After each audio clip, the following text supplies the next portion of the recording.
Hi everyone and welcome back to my channel. Today I'm going to give you my quick review on iOS 12.4. I know it's been out for a couple of days now, and normally what I tend to do with these kind of videos, I would download it, obviously the updates on the day, and then I leave it for a couple of days to see how it generally is working.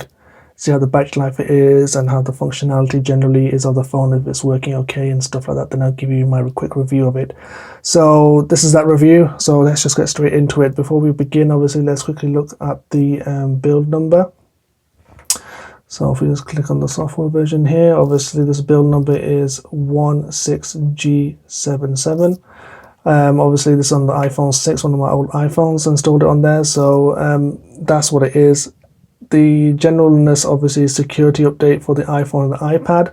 Most of the security updates obviously is internal. You're not going to see anything on the forefront majorly. Obviously this is obviously the workings of the iPhone, the security loopholes, what they found and so forth. That's what's mostly on the inside.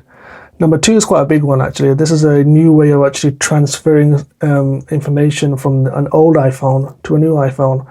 Now obviously I haven't got the another iPhone to actually test this with, but what actually happens if you get a new iPhone and you want to transfer data, you had the old way of doing data, obviously from the iCloud or from an Android or from iTunes or however.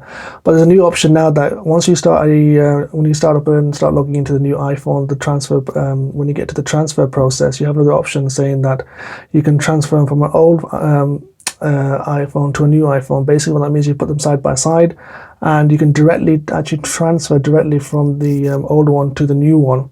And obviously it syncs up all your messages and your folders and your pictures and so forth, and that takes a little bit of time to do. We can actually physically do it now, so you don't need to go to the iCloud. You can still do it if you want from the iCloud. You can still restore from the iCloud or from iTunes, but if you want to do it just there and then quickly, you put the phone side by side, obviously you pick that option to transfer from old to new and just follow the on-screen instructions. And I think that's pretty quite a neat idea actually, to have, you don't need to actually go away from the actual menu itself.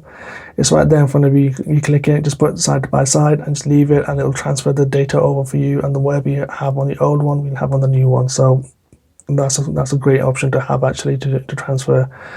The third one is Apple News subscription. Normally I don't subscribe to anything from Apple personally, for news and stuff like that. But if you do subscribe to Apple News Plus, normally at the top of your feed, you have to have obviously, I don't know, Spotlight, I think at the top of your feed somewhere, or following here somewhere, maybe at the top somewhere, I can't remember where it was, that you actually get new kind of obviously subscriptions. They obviously show up on the top of the feed itself. But the real thing, quite good thing, is that if you have no connection, no internet connection, like I don't know, Wi-Fi connection or data connection, you can still go into your news feed, the ones that you've actually subscribed to, and you can still read them, and you can still actually access them, in your timeline on your phone. So if you don't have any connection, you still want to read something, you can actually go into it and actually view the stuff that you've already downloaded and actually go into it and read it as well. So that's quite a good handy thing. So if you're bored on a train or something, you don't have no connection, or you're on an aeroplane and you want to read something, you can go into your news, into your subscription, and actually view the downloads that you've already done and actually read them. And that's quite a good thing to do. Another update was, the final update was that generally there's a fix for the Walkie Talkie sound on the iWatch. I don't have an iWatch with me at the moment, but they fixed that problem as well, so you can actually use it now. There's some sort of security feature that was obviously disabled. Now they've re-enabled it and they've actually fixed it, so you can use Apple Watch with the Walkie Talkie function. Generally, that's about it. That's all the security there is at the moment about this on 12.4. Generally, the battery life has been pretty good to me so far on this old iPhone. It's at 82% at the moment. I did charge it a couple of hours ago and it's still 82%, so that's not bad. And the general functionality of it is pretty standard, quite snappy. I've not had any kind of lags or anything like that, and the camera works fine. That starts up quite quickly as well. Obviously, going into news, that loads up quite well, and music and so forth. So generally it's straight, perfectly fine working. There's no lag whatsoever, like I said, and it works perfectly fine. Otherwise, I've not had any problem with this whatsoever. I think it's been quite a good update on the phone. I think 12.4 will probably be the last one. Obviously, there's not going to get iPhone 6 will not be getting iOS 13 when it comes out. Maybe incremental updates, maybe kind of bug fixes. Maybe they probably might get that.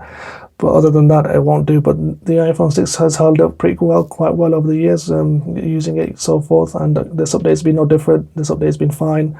I recommend you download it. There's a lot of security features and bug fixes in the background, obviously, that I've talked about earlier. And it looks great, to be honest. And I have no hesitation with it whatsoever. But anyway, we'll leave it there now. So if you like this video, please leave a like. If you haven't subscribed, please subscribe to this channel. If you have any comments or you want to ask any questions about it, leave it in the comment section below. And I'll see you in the next one. Thanks.